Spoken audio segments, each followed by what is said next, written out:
மத்திய அரசு வேளாண்மை துறையில் பல்வேறு வளர்ச்சி திட்டப் பணிகளை அறிவித்து செயல்படுத்தி வருகிறது. இதன் மூலம் நாட்டில் வேளாண்மை செழிக்கவும் விவசாயிகளுக்கு கூடுதலான வருவாய் கிடைக்கும் வகையிலும் நடவடிக்கை எடுத்து வருகிறது.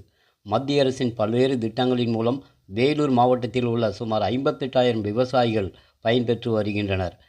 தற்பொழுது மத்திய அமைச்சரவை விவசாயிகளுக்கு டிஏபி உரமானியம் வழங்க ரூபாய் 3,800 கோடி நிதி ஒதுக்கி ஒப்புதல் அளித்திருப்பதற்கும் பயிர் காப்பீடு திட்டத்தை மேலும் ஓராண்டுக்கு நீட்டிக்க செய்திருப்பதால் வேலூர் மாவட்டத்தில் உள்ள விவசாயிகள் வரவேற்று மகிழ்ச்சி தெரிவித்துள்ளனர்.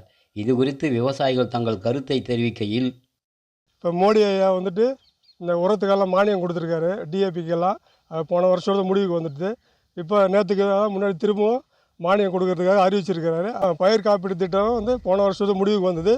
இப்போ மழை வெயில் இதனால் பாதிக்கப்பட்ட பூச்சி தாக்குதலால் பாதிக்கப்பட்ட விவசாயிகள் பாதிக்கப்படாமல் இருக்கிறதுக்காக திரும்பவும் அதை நடைமுறைப்படுத்தியிருக்கிறாரு, அறிவிச்சிருக்காரு. வரவேற்கத்தக்க ஒரு நல்ல விஷயம் அது.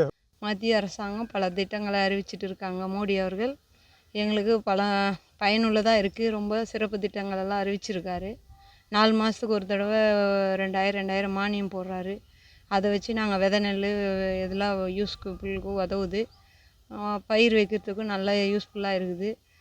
நேற்று வந்து உரம் வைக்கிறதுக்காக மானியம் அறிவிச்சிருக்காரு மோடி அவர்கள். அதற்கு மிகப்பெரிய நன்றி. எங்களுக்கு விவசாயத்துக்கு நல்லா உதவுறாரு. மத்திய அரசாங்கம் வந்து நிறைய நலத்திட்டங்களை செய்து வராங்க. அதில் நேற்றைய தினம் வந்து மானியம் ஒதுக்கி இருக்காங்க விவசாயிகளுக்கு. அது எங்களுக்கு ரொம்ப பயனுள்ளதாக இருக்குது. 4 மாதத்துக்கு ஒரு டைம் வந்து 2,000 ரூபாய் போடுறாங்க. அது இன்னும் நல்ல பயனை கொடுக்குது. எங்களை மாதிரி இருக்கிற விவசாயிகளுக்கு வந்து இது ஒரு நல்ல திட்டமாக இருக்குது.